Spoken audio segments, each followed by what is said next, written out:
August 18th, 2023, a date that changed the lives of the residents of the interior of BC, including members of the Skwlax Teshawet-Magulu. That was the day the Bush Creek East wildfire exploded on the Shuswap. During the course of a few hours, the land the Skwlax Teshawet-Magulu knew would change forever.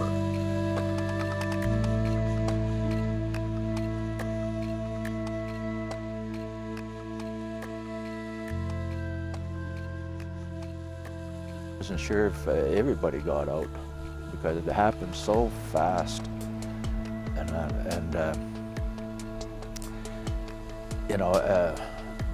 then my brother Howard and Rena got on the phone, and they said there's boats being launched to come and try and save you guys. And at that time, the flames and everything and the explosions happening, we just said, no, we think it's too dangerous. We got out to the middle out on the lake and turned around and you look and Skwlax was burning. You guys got less than 6 hours to get out of here. And I'm like, whoa, that seems like a lot. Really, to evacuate this place, I already knew the north sub was gone. I know that it wasn't burnt down yet, but I knew there was nobody there. There's no, unless people climb back in there, but they shouldn't be there. And with the cook be there, he made sure they were gone. He was right there screaming, no, you gotta go now. And that is on the other side of this airstrip, and basically this big field right behind me here, and the ballpark and all that. So I called in all my fire guys instantly. I called who was ever available, and there was a lot of band members as well that were there to help because basically there's one strip along the road here is maybe 5 kilometers of houses down here. So we evacuated all those people. If you go past the gas station on this side, there's, say, 30 homes down there. It's just a straight run along the river. Grab everybody, you gotta go, grab your stuff, you gotta go now, because there's only one way out. Like, once that fire broke over Adams Lake, there's no way out of there. The moment that I started putting out the alerts to everybody, I had a lot of staff members that came to the fire hall and were like, right there, firsthand, how can we help? And so the main thing with evacuations is you put your notices out, your communications out, but the best way to get a notice out, unfortunately, is going door to door. So I had access to a great team of people from our Guardian program, O&M department. There's a few people from SRM, Skwlax Resource Management, that actually came to the building and said, how can we help? And at that point in time, I had Councillor Don with me.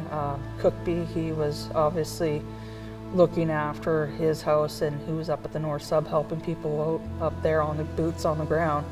And so I was able to take these teams of people and just said, along with the fire department as well, is hand them the evacuation order, and they actually risked themselves to make sure that our leaseholders and everybody else were given the notice, were aware that, hey, this situation is not going to improve.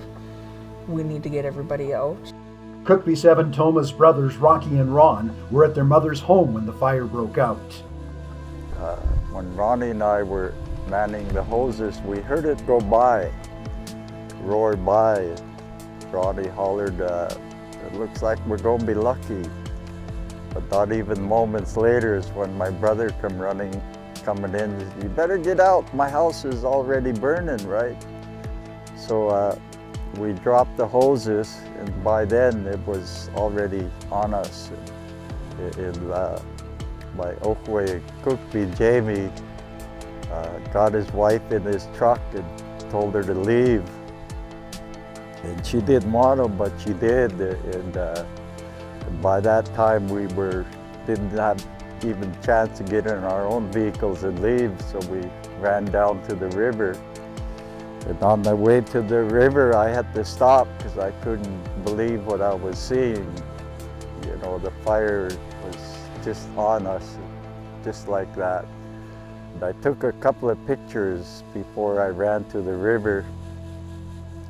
The reason we were trying to save this house is because we lost our mom in this house. We packed her out when she left.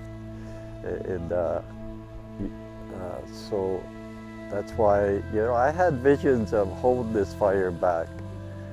But, you know, the way it was moving so fast, you know, it was just unbelievable what we're seeing. And so when we got down to the river, I turned my water pump off, and by the time we got down to the river, it was already across the river, burning Skwlax Mountain up. By the time we hit the river and that day, that fire rolled right over top of us and that day, and it started the fire on the other side of the river immediately. That's how fast that fire was moving. It was moving faster than we could run. And then we were there, then the fire is getting too big on our backs and that, and we started running down the river and that day, and it just pushed straight past us and everything and that, and there's a little outcropping there and that day, and that's where we squatted down and we stayed there. We wet our hair and our t-shirts and everything and that day, and then that's when my brother Jamie took that last picture of us and that day and said our stuff to the creator and everything and that day, and my daughter happened to phone me. I had to holler in my phone. That's how loud that fire was. And that day, babe, I call her my babe because he was always be my babe. And that day, you have to get off the phone, babe. It's not good right now. With the fire ravaging Bandland, members were forced to evacuate to Salmon Arm, Chase, and Kamloops, with most finding their way to the site of the former Rayleigh Correctional Camp, which had been transformed into an evacuee shelter. Saturday morning, I got a phone call. Go to MacArthur Island, the center there, and we went to the Rayleigh evacuee camp, and we put it out on social media, roll call. Everybody has to check in. And at that time, we were missing. There was just one band member missing. And they never took it into consideration, that particular band member and her life partner, that, you know, they were supposed to check in, and, you know, and then somebody seen her at the evacuation center, and they said, hey, you gotta go back to the Rayleigh campsite and check in. And she said, well, what for? And, well, you just got to. So she showed up at the Rayleigh camp, and as with band members and community members, we had this circle sitting down talking and stuff, and then lo and behold, Audrey Anderson walks in, and everybody got up and started clapping and cheering. And she goes, what's going on? We weren't sure where you were. And she goes, oh. And at that moment, you know, I said, see, you guys are a community, a band now. And Audrey didn't think that as a community and that we were worried about her, you know. And she got, oh my God, you guys, that's so nice to know that you guys thought of us. Well, we didn't hear from you, so, you know, that was something different in that. And I told the band members after, see, it doesn't matter who you are, social standing, anything and that, you all matter. I laid awake many nights in that, thinking, what am I gonna do, what now? But, you know, like I say, I'd like to take a lot of the accolades myself, but almost right away, we had former Klamique, West Francois, said, just give us a word, we're ready to go, and they hit the ground running. It's proof, the proof is out there. By a little over a year and 3 months, December and that, I'll be able to move back onto the land. That means we'll have 100% of the band members back on the land. I told the band members, Cal Cookby put this in front of us. to teach us something, to learn how to become a band again, a community, because for so long we were fractured, and we were teaching our children that. The BC Wildfire Service spearheaded fighting the Bush Creek East Blaze with the aid of international firefighters, Shuswap area volunteer firemen, and even the military. As the cleanup and assessment of the damage was taking place, plans were already underway to rebuild. Because the fire was taking place over a month and a half, 2 months in Adams Lake, we had, and then pre that we had a pandemic, and we designed a, what do you call it, emergency response team and plans for pandemics and fires and stuff. And we had hired a lady, Andrea Stelter. She was planning with that with the health department and housing and everything like that, and figuring out ways to notify the public. So we planned, right? You can't plan for everything 100%. So with looking at it in retrospect, we did a pretty good job, but we probably missed 15% of stuff, 20% of stuff, maybe even a quarter. Like, there's some things we could have did better in terms of the actual fire, right? And leading up to it. Probably could have put, this band is fairly well off. We could have probably invested money in more generators. That's why this resort survived, our band office survived, the fire hall. We could have probably put up a generator up at the North Subdivision and at Little Shire, we call it, the alternate living units, the 1-bedroom units, and at the townhouses, the 14-unit townhouses. They didn't get affected, but it's something, if we had generators, in the gas station, of course, because that burnt to the ground, but with the generators in play at the Quiet Lodge and most definitely the band office, because, and you look at the band office and the fire hall, you look next door, Joan and Felix Arnous's house burnt to the ground, right across the street, and all the O&M yard burnt down. So the fire went right through there, but because we had a generator, we had water cannons on top of the band administration building, as well as the fire hall. But everything else burned down. But the water cannons with the generator rolling probably had something to do with making those two, the band office and the fire hall, not burned down, because everything else around it, 360 years, burnt to the ground, except for our powwow grounds. It survived too, and that had trees. Maybe the pine bug kill was part of the savior of all, because when the pine beetle came through, we got rid of a bunch of the trees around the power arbor and everything, so it probably saved that power arbor. This is one little thing, you know. I know the magnitude is massive, but when you rebuild from nothing, the history is we've done it time and time again, and then going into the future, it's still going to continue to happen. It may not be a fire, next it may be floods, may it next be again, you know, another pandemic, you know. That's life. We're going to continue on, and this is what we're going to do, you know. It's unfortunate and it's sad that we have to keep living like this. That's why, you know, when we say we're going to build back, I'm trying to build processes and for economic freedom, so we don't have to rely on anyone. We don't have to be dependent on anyone. We make our own decisions based on what we know are traditional and Skwlax values, right? And that's where I'm at. So we'll live to see another day. Band members had a lot of questions surrounding the exact size of the devastation of the Bush Creek East wildfire. To help clarify and give them a first-hand look, Shuswap neighbor, the Gorman Group, sponsored helicopter rides for elders, band council members, and others to get a first-hand look. And what they saw was truly impactful. After band members surveyed the damage from the air and on cleared roads, Cookby Toma met with the media to show the world firsthand and discuss the future.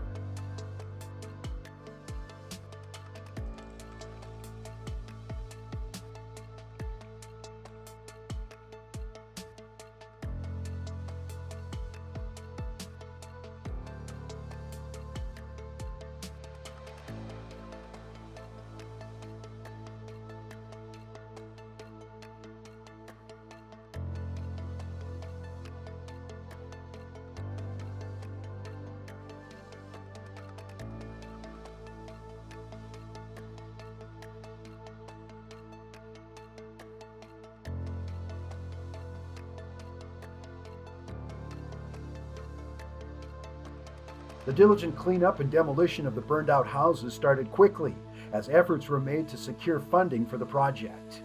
The initial site for the rebuild took place near the Dancing Fawn subdivision. The new area was christened Dancing Fawn 2 and was built on what once was a forest. Band members, politicians, along with Cookby Sevens and councillors from nearby Secwepemc bands were on hand for the Welcome Home ceremony held on April 24, 2024.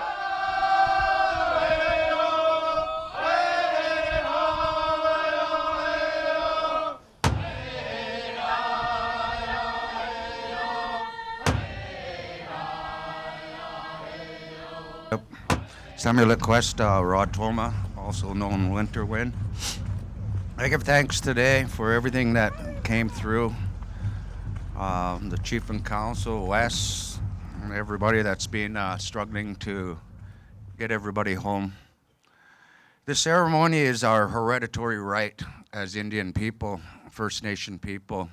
But the main thing is calling our Creator and to give thanks. Again, it was mentioned that nobody was lost, just the materialistic stuff. So we can move forward as people.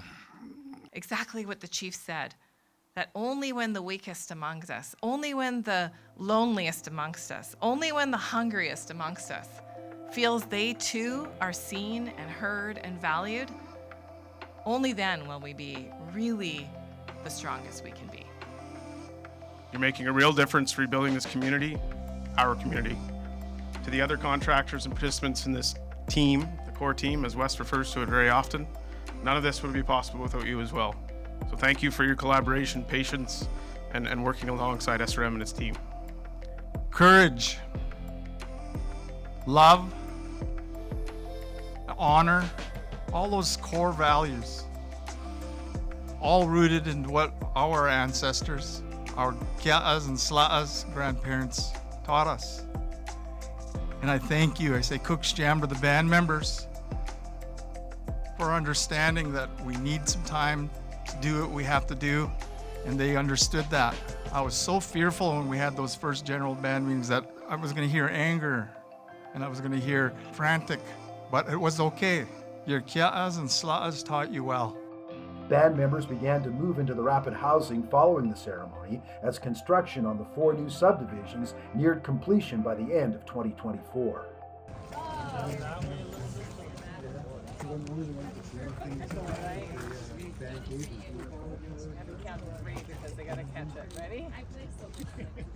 Ready? Ready? 1, 2, 3.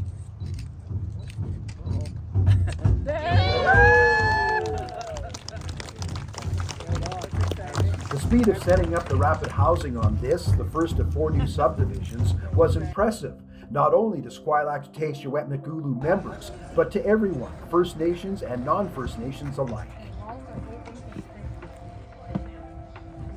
Following the ceremony, Minister of Federal Indigenous Affairs Services Patty Haidu and Cookby 7 James Toma, along with band members, toured 2 of the rapid homes and spoke with some of those responsible.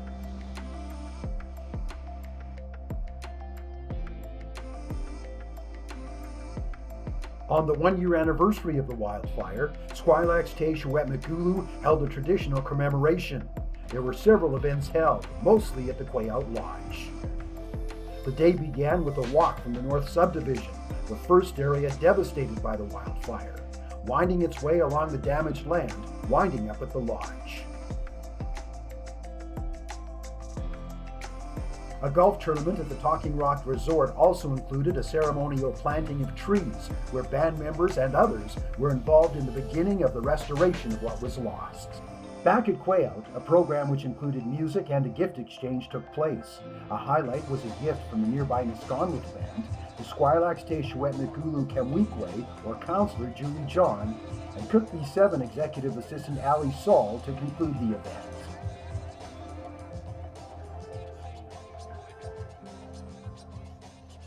I'm very proud of just my band members on how they were able to come together. You know, before, you know, when we held some kind of social event or something, people would attend, but they never interacted. And now when I see my elders laughing and smiling together, as I say, the children running around, and that's what I'm most proud of. They were able to come back together as a community and support each other and let everybody know we're still here. So what we're celebrating today is togetherness and how we work together with, you know, within the community, our partners, our neighboring communities, which is Adams Lake and Nisconnet. Pre-contact, pre-colonial times, we were all one band, and the government came and cut us into 3 pieces. So we're all, most of us are all interrelated. Like, we have a bunch of families here, and then we have that are related to down there and on that side. So we are celebrating our resilience, our ability to adapt, negotiate with government. Well, today is a good day. It's been 1 year since the fire people came and danced through our territory. It's a good day. It's finally kind of like a closure, you know, like just a new start, new beginning. Because when the fires came, it was pretty intense for a while. Today is good. Now we could move on, start a new.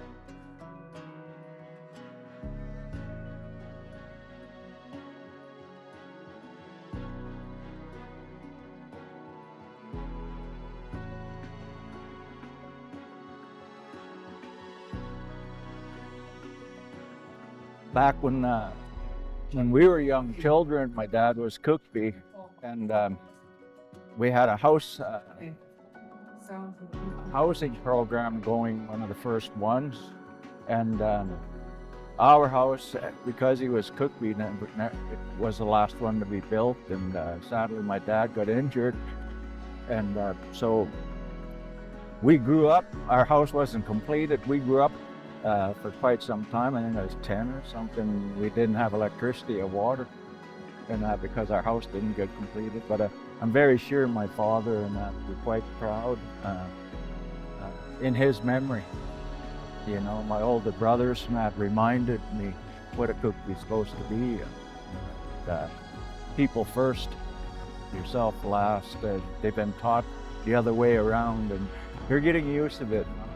I know my father and my mother would be quite proud of how we're doing this. I'd like to say me, but no, it's all Skwlax Teshwet who are doing this together.